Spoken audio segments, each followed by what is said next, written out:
नमस्कार प्यारे विद्यार्थियों, कौटिल्य क्लासेस में आपका हार्दिक स्वागत, आपका हार्दिक अभिनंदन है। और आज के सेशन में हम परिचालक भर्ती के बारे में संपूर्ण जानकारी यानी कि लाइसेंस और बेज नंबर के समेत हम सारी जानकारी आपको उपलब्ध कराएंगे। आप ध्यान से सुन लेना पूरी जानकारी, और ए टू जेड जितनी भी आपको जानकारी चाहिए पूरी की पूरी इस वीडियो के अंतर्गत आपको मिल जाएगी। अब देखो कि परिचालक की भर्ती आ गई है 2024 के अंतर्गत। इससे पहले लगभग 1300-1400 पदों की भर्ती आई थी, वो 2015 में आई थी, और इसके फॉर्म भी 2025 में भराए जा रहे हैं। तो लगभग 10 साल के बाद वैकेंसी है, लेकिन वैकेंसी में पदों की संख्या नाम मात्र है, केवल 500 पद हैं। 2015 में इससे 3 गुना के लगभग पद थे, अभी केवल लगभग 500 पदों पर वैकेंसी जारी हुई है। वैकेंसी जारी हुई है, वैकेंसी के फॉर्म काफी देरी के बाद भराए जाएंगे, यानी कि 27 मार्च से फॉर्म शुरू होंगे। तो अभी उसमें टाइम है ताकि आप लाइसेंस वगैरह बना सकें। इसमें पे मैट्रिक्स लेवल जो है वो 5 है। पे मैट्रिक्स 5 लेवल वही है जो आपके वाहन चालक है ना, उसका भी यही होता है। पटवार है वो भी यही है, यानी कि कहने का मतलब है 2400 ग्रेड पे की नौकरी यही है। कौन सा ग्रेड पे है? 2400 ग्रेड पे। इसके अंतर्गत शैक्षणिक योग्यता में आपको एक तो 10वीं चाहिए, और एक परिचालक का लाइसेंस एवं बेज आवश्यक है। इसके बारे में हम अभी डिटेल से चर्चा कर लेंगे 2 नंबर। लेकिन ध्यान रखें कि जो परिचालक का लाइसेंस एवं बेज आवेदन प्रस्तुत के अंतिम दिनांक को पूर्ण होना आवश्यक है। फॉर्म भरने की लास्ट डेट तक आपको मिल जाना चाहिए। लेकिन यहाँ पर लिखा लाइसेंस एवं बेज, लिखा लाइसेंस एवं बेज लिखा है, तो यानी लाइसेंस नंबर भी चाहिए और बेज नंबर भी चाहिए। लेकिन बहुत सारे आरटीओ के अंतर्गत badge number out of stock चल रहे हैं। तो आउट ऑफ स्टॉक चल रहे हैं, वो कहां से देंगे? और ये आपने देखा होगा कि एक दिन न्यूज में भी, मतलब अखबार के अंदर खबर भी आई थी कि बेज नंबर तो आउट ऑफ स्टॉक चल रहे हैं, और उसमें कई जनों ने ये कहा हमने तो लगभग नौकरी कर ली, बेज नंबर आए नहीं, आउट ऑफ स्टॉक ही बेज चल रहे हैं। और कुछ जगह पर बेज नंबर मिल रहे हैं।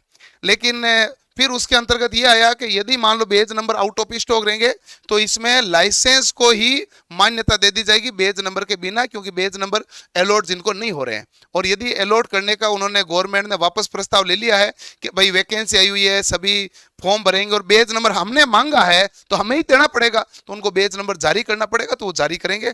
अभी तक आउट ऑफ स्टॉक की काफी ज्यादा मामला है, इसलिए आप badge number out of stock वाले अभी ज्यादा परेशान होने की आवश्यकता नहीं है। लाइसेंस आपके पास है तो ओके, नहीं है तो लाइसेंस की प्रक्रिया में अभी आपको बता दूंगा।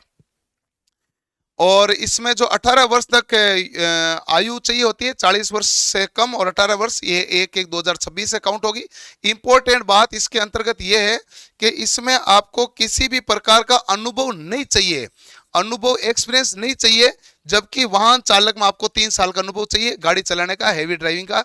तो यहां पर आपको किसी भी प्रकार का कोई अनुभव नहीं चाहिए। नेक्स्ट होता है कि लिखित परीक्षा की सूचना तो बाद में दे देंगे, उससे पहले एक इंपॉर्टेंट है कि लाइसेंस वाले बारे में बात कर लेते हैं। जब आपको लाइसेंस बनाना होता है उससे पहले एक आपके पास सिलेबस में देखोगे तो एक चैप्टर है प्राथमिक उपचार एवं आपातकालीन स्थितियां। प्राथमिक उपचार एवं आपातकालीन स्थितियां ये इसलिए जोड़ी गई है कि रेड क्रॉस सोसाइटी है, इंडियन रेड क्रॉस सोसाइटी, ये फर्स्ट एड का सर्टिफिकेट देती है। किसका देती है भाई? फर्स्ट एड का, यानी प्राथमिक उपचार का ये आपको ट्रेनिंग कराती है और उसका आपको सर्टिफिकेट देती है।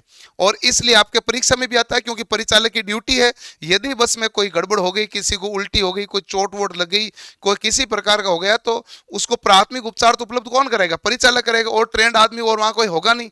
ट्रेंड आदमी परिचालक है। और हर बस के अंतर्गत फर्स्ट एड बॉक्स होता है। आप कार खरीदो, कार में भी होता है। बाइक खरीदो, बाइक के साइड में भी फर्स्ट एड का छोटा सा किट डाला जाता है। आजकल फर्स्ट एड तो बहुत जरूरी हो गया, कुछ भी दुर्घटना हो जाए तो फर्स्ट एड तो आवश्यक हो गया। तो इसलिए ये प्राथमिक उपचार एवं आपातकालीन स्थितियां सिलेबस में जोड़ी गई ना, तो फर्स्ट एड का आपको पहले सबसे पहले रजिस्ट्रेशन कराना पड़ेगा इंडियन रेड क्रॉस सोसाइटी के अंतर्गत। वहां जो फीस होगी डोनेशन के नाम पे फीस लेते हैं, या फिर मतलब उस हिसाब से आपको फीस दी। और उसके बाद यदि मान लो बेच खाली है तो अभी मान लो बेच में और एडमिशन ले सकते हैं, तो हाथों हाथ आपको एडमिशन ले लेंगे, और नहीं तो आपको 5, 10, 15, 20 दिन के बाद कभी भी बुला लेंगे, जैसे उनके पास स्लॉट खाली होगा।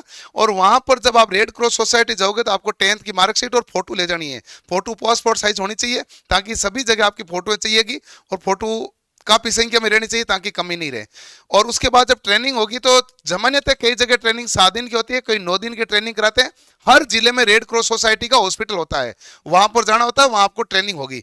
और इसका हेड ऑफिस हमारे यहाँ जयपुर के अंतर्गत है। ठीक है। जब आपकी ट्रेनिंग हो जाएगी, ट्रेनिंग होने के बाद में वहां से एक सर्टिफिकेट दिया जाएगा, जिसे आप रिसिप्ट कहो या सर्टिफिकेट कहो, कहते हैं वो टेम्परेरी सर्टिफिकेट होता है, परमानेंट तो बाद में आता है। वो सर्टिफिकेट आप लेके आपको आरटीओ ऑफिस जाना है। आरटीओ कह दो या डीटी ऑफिस कह दो, डिस्ट्रिक्ट ट्रांसपोर्ट ऑफिसर या Rajasthan transport officer, RTO office के चले गए।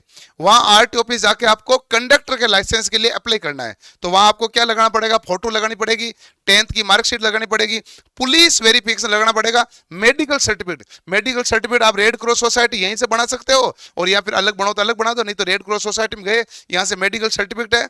और फिर जो रेड क्रॉस सोसाइटी से आपने फर्स्ट एड का जो कोर्स किया है 7 दिन या 9 दिन का, उसका सर्टिफिकेट, ये सब लेके जाना है।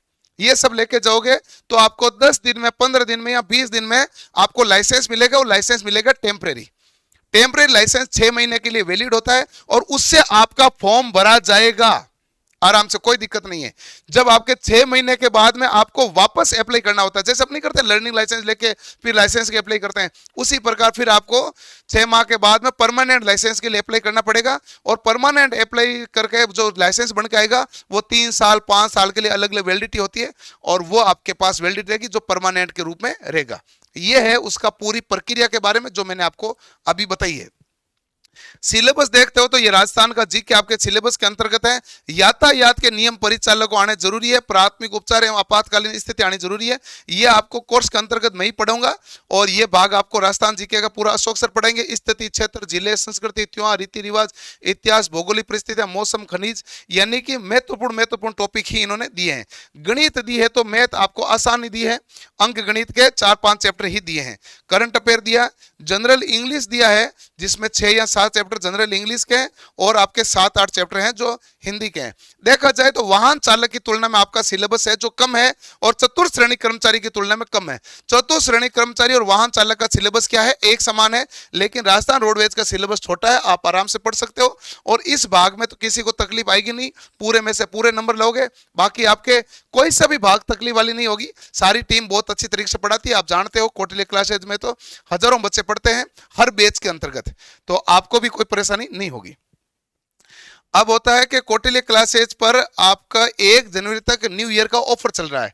इस ऑफर के अंतर्गत आप अभी कोर्स ले सकते हैं, कोर्स में विशेष छूट है। आप देखोगे तो कोर्स आपका जो ऑनलाइन कोर्स है ये 25 दिसंबर से शुरू हुआ है, अभी 3-4 दिन ही हुआ, क्लासें लगी शुरू हुई है। राजस्थान रोडवेज का परिचालक भर्ती का पूरा लाइव वीडियो लेक्चर आएगा, PDF आएंगे, वीडियो डाउनलोड्स के ऑप्शन वगैरह सब अवेलेबल रहेंगे। और ये आपको कोर्स लेना है तो पेड कोर्स में जाना, पेड कोर्स में जाके आप राजस्थान के एग्जाम के अंतर्गत जाओगे तो आपको परिचालक भर्ती का कोर्स मिलेगा। बाई नाउ पर क्लिक करना, 499 रुपए मिल जाएगा 1 जनवरी तक। 499 रुपए में ये आपको कोर्स अवेलेबल हो जाएगा, और आपको बहुत बढ़िया तरीके से तैयारी हो जाएगी। और सोमवार से और आपकी क्लासें आ जाएगी, संडे को तो छुट्टी रहती है, बाकी मंडे टू सैटरडे आपकी क्लासें चलती है। तो ये आपके लिए पूरी जानकारी है। इसके अलावा भी कोई जानकारी चाहिए तो आप कमेंट बॉक्स में कमेंट कर देना, मैं निश्चित रूप से उसका वीडियो बनाऊंगा। हालांकि मैं ये वीडियो बनाने में मैंने देरी कर दी थी, लेकिन काफ़ी ज़्यादा कमेंट आए थे तो मैंने कहा वीडियो अब मैं बना देता हूँ, और पूरी जानकारी के साथ आपको, क्योंकि अभी तो फॉर्म 27 मार्च से भरे जाएंगे तो इतना ज़्यादा तकलीफ नहीं है, लेकिन लाइसेंस टाइम पर बना लो, ये आवश्यक है। धन्यवाद, थैंक यू।